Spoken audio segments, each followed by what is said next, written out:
Order! Order! You are an incorrigible delinquent at times. Behave yourself, man!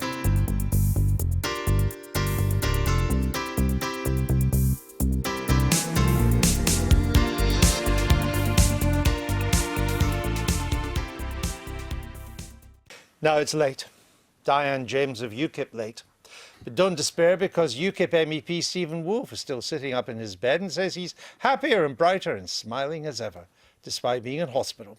Which probably means he still wants her old job, unless of course he defects to the Tories and wants Theresa May's. And if all these party conference speeches have left you cold and baffled, don't despair, because George the poet is waiting on the wings, ready to put the power of speech in tonight's spotlight. And if expressing yourself ain't your thing, well, you'll feel right at home on Snap Numpty, Twitter Bollocks, Fleet Street Drivel, and just about everything else on the intergalactic web sphere. Now, these are dangerous times, as Stephen Woolfe found out the hard way today, ending up in a Strasbourg hospital after what's euphemistically described as an altercation with a fellow UKIP MEP. If he'd been in different parties, it could have been total war. Anyway, the good news is that Mr. Woolfe is expected to make a full recovery, which is more than can be said for his party. Some have suggested that, like Mr. Woolfe, the party should be given a brain scan, but that could prove anatomically challenging for the scanner.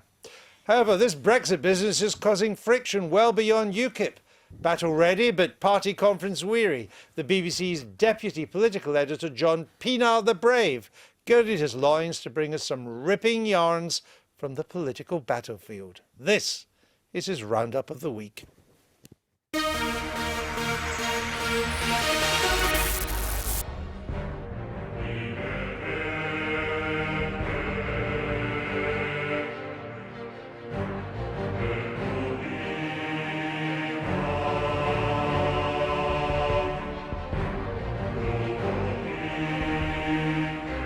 Forward, lads, for England. 950 years ago this week, King Harold Godwinson marched south to face the Normans at Hastings. Did you know his name was Godwinson? Sounds like some guy from the accounts department. Anyway, would have been good if he'd won, wouldn't it? If we'd have seen off those foreign invaders at the very beginning, there'd have been no need for Brexit. As it turns out, our modern-day Queen Boudica, Theresa May, is having to clear up the mess after us fighting our way out of the European Union and reunite the country again. She's ambitious, that one. Wants to show she's on the side of the peasants and get the Labour tribes on her side as well, all united in a fine, happy land called the Centre. I want to set our party and our country on the path towards the new centre ground of British politics, built on the values of fairness and opportunity, where everyone plays by the same rules, and where every single person, regardless of their background or that of their parents, is given the chance to be all they want to be. Good kings and queens have to be politicians and diplomats as well as soldiers. You need a blade of steel and a tongue of silver, and know how to please the crowd when you have to do that. Morning. Well, Theresa May has to please the crowd, those millions who didn't just want out of the European Union, they want to stop foreigners coming here in future. Well, King Harold didn't do such a good job of that, did he? Theresa May sounds up for it. But let's state one thing loud and clear. We are not leaving the European Union only to give up control of immigration all over again. And we're not leaving only to return to the jurisdiction of the European Court of Justice.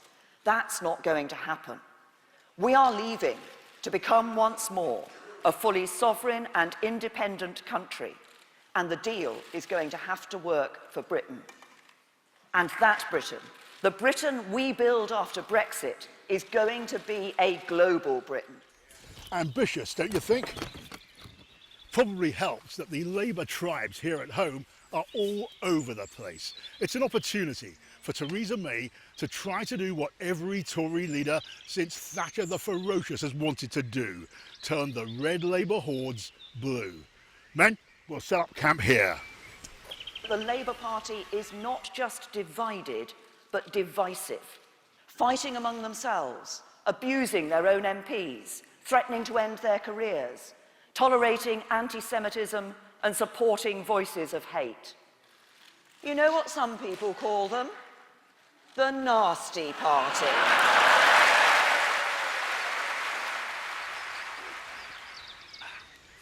The Tory army in Birmingham loved that, much more than they liked being told off by Theresa May a few years ago when she told them they were the nasty ones.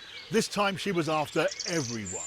Greedy bosses, tax dodgers, divisive nationalists, and the Tories were getting what they wanted to hear, coming from one of their own. Wassail, boys! Wassail! I say, come with me and we'll write that brighter future. Come with me and we'll make that change. Come with me as we rise to meet this moment. Come with me, and together, let's seize the day. You almost had to get up and cheer. Almost. Trouble is, they'd already heard from the second Lord of the Treasury, Phil Hammond. He wanted to sound reassuring, but it was a hard draft of reality and very cold. As the economy responds over the coming months, fiscal policy may also have a role to play. So let me be clear.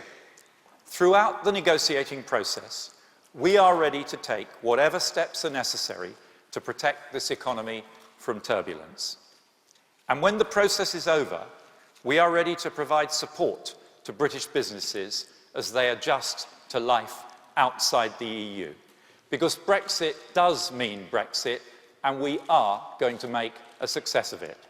Every court has got someone who thinks it's all a bit of a game, and Theresa has got Boris, her jester, though he's trying not to be too funny these days, because he's in charge of foreign policy, which only goes to show Theresa May has got a sense of humour too. And they're both keen to show they think Brexit will work out well, whatever they may have thought before. I've made friends, I've made alliances, I've struck up all sorts of relationships, had wonderful conversations in the various Euro creoles that I attempt to speak. But I have just to tell any lingering Gloomadon poppers here in this audience that never once have I felt in all my conversations in the European Council that this country would be in any way disadvantaged by extricating ourselves from the EU treaties. On the contrary, I think there are many ways in which we will be liberated.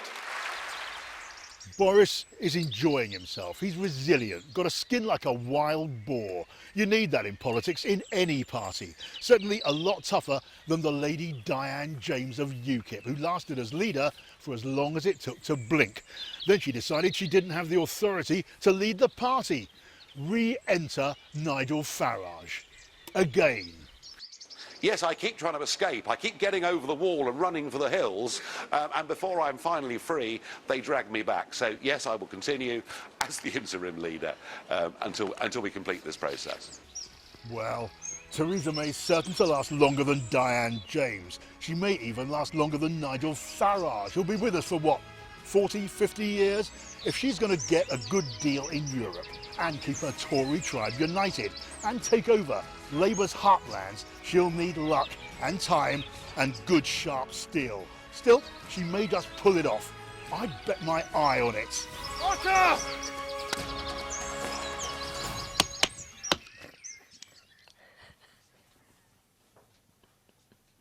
John Pino, even polite to passers-by as a warrior. You can't get more British than that. Is Philip Hammond right to abandon Mr Osborne's budget deficit targets? I think it very risky. I was just looking at the figures today. I mean, the national debt has gone from about 30% of our annual income in about 2004 to 85% today. The idea that we've been going through austerity seems to be completely far-fetched. We've run a deficit year after year after year. Normally it is the largest in the European Union, and the national debt is creeping up towards 100% of our national income. So those who complain about austerity, I think, are wrong, and those who believe that the Chancellor has a great deal of leeway, I think, are also wrong. What he's saying now, he's about borrowing to invest. Sounds a little bit like Mr Ed Miliband and Mr Ed Balls. It does indeed. It sounded very familiar. I thought, look, the rhetoric of Hammond's speech was quite different from I can assure you Osborne's. there was no rhetoric. Well, There was no rhetoric. the spin on it was different. We have yet to see whether he really will be using fiscal policy in a more active way. I thought it was very interesting what Theresa May said about monetary policy and some of the bad consequences that has had. Which has ramped up assets. Those who already have assets Absolutely. have seen these assets grow. That's been the inequality impact of QE. Indeed, and then we heard some briefing, including from George Freeman, who's her policy person, about a more active fiscal policy. We didn't see that in Hammond's speech. £2 billion for housing is actually, compared to the whole budget, is a drop in the ocean. Let's see what happens in the autumn statement. But I would say, I know many of you may have thought that his speech was full of doom and gloom and boring, but I thought, and I can't believe I'm saying this, thank goodness that there is one minister who has a scintilla of understanding about the risks out there. Well, there's a feeling throughout the world that monetary policy has run its course. Yeah. This is true in Japan, it's true in America. Even Mr. Draghi in the European Central Bank was saying so this week as well. Looks like there's going to start unwinding QE at some stage, and I think that will happen in Britain. The problem that our Chancellor faces is that his deficit is probably going to rise anyway, even without his extra money for investment. If the economy does slow down, the tax revenues will stop coming in and his deficit is going to rise, even if he doesn't spend any more. Yes, I mean, it's always surprising to me that the idea of borrowing more and more is an idea generally associated with the left. Because, of course, what it means is that we get a free-ish ride today and we pass all these debts down to our children. We've already been discussing this evening about how, the new generations are disadvantaged by comparison with the former generations.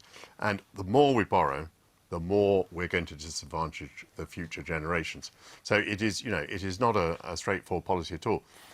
But if the economy grows, if you invest in the right things and the economy grows, then that national debt will fall as a percentage of GDP over time. That's how we got rid of it. And if we become a post-war debt. more productive economy too.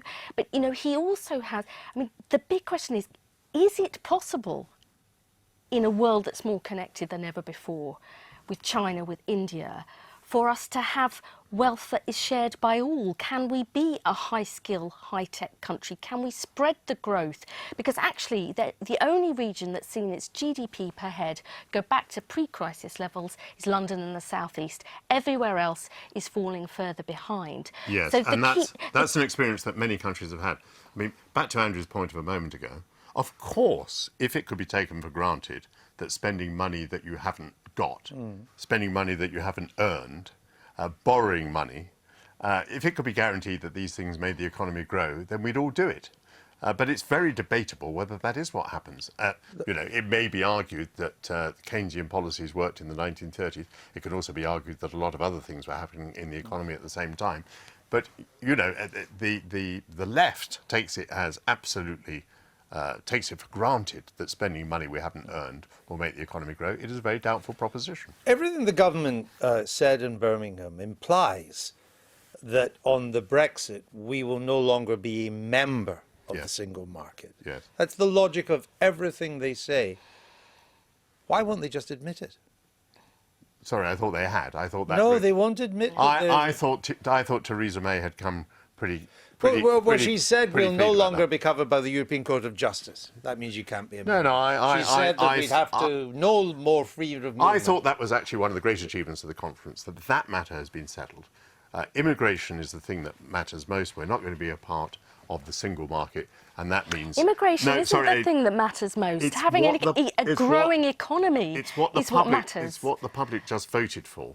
And the government has taken that on the chin. They have to control immigration, and also they can't be a member of the single market because Britain has to be sovereign in the laws that it makes. But the reason she won't say it, Andrew, to answer your question, is because she knows our manufacturing companies are deeply concerned about what that will mean for tariffs and non-tariff barriers. She knows that the city, which we are still very reliant on for so much of the money in this country, is terrified of losing passporting. So, I mean, this is the problem. Immigration isn't the most important thing in the country. Having a great and strong and growing economy is, and this is why I really disagree with so many commentators who've written this week she's on the centre ground. She is not, because you do not have immigration driving your economic policy. That will be it's a huge mistake. Well, you might if you're trying to get a movement of more opportunity to the ordinary working families who are in this country.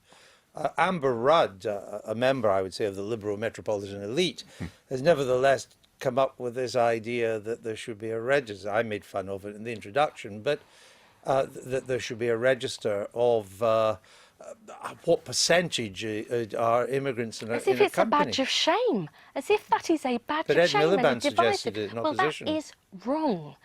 You know, that is a divisive, It's very popular. Well, There's a polls just there's come all out sorts of things that are showing very it's popular in the country as a whole. It's popular with Conservative voters. But great leadership is not always about leading for the national interest. It's not about followership. Is it? I mean, it's not about followership. No, I agree with that. But I mean, politically, I can see that it's sound. It challenges UKIP. It challenges the Labour Party. It appeals to the instincts of many people in this country. So in that way, it is. I mean, is it not the case that some companies in this country have found it easier to go abroad to bring in labour rather than doing the heavy lifting of training the people and skilling the people who are already there are a huge here? number of, if I think that about true? the businesses in my constituency, it's not that they're going abroad. It's what they're saying is young people are leaving school and they don't have the work-ready skills. Now that isn't is where just a matter for it. Employers do need to do the training, but it's what about our education system and vocational skills and that's training? where I would fault the government. The government is blaming the employers for something which I think is fundamentally the government's fault. Well, of People course, aren't- grammar schools in isn't Germany going to and solve Austria, that. the employers do a lot of the training as well. You want both. Shadow cabinet reshuffle tonight, quite a major one, big positions. No sign of elections to the shadow cabinet, though. Has the PLP been duped by the Corbynistas? I don't think anyone's been duped. He's won the election, he's the leader, he's appointing a team, and, you know, I say that's his right to do it. Let him appoint the team, let us get on with the business of opposing the government and stop turning in on ourselves. So all this business about electing the shadow cabinet, even part of it, there was never a runner? Well, many MPs thought it would be. Clearly from tonight, he's going ahead and appointing his team. He's the leader, he's got the right to do that. I want to see us working together as much as we can. What we've seen this week at the Conservative conference, I think has been bad for the country, and it's about time we stood up for the people that we're supposed to represent, and we should not be going for this hard Brexit. I think it'll be a disaster for the economy. We'll have to leave it there. I've been getting away with it.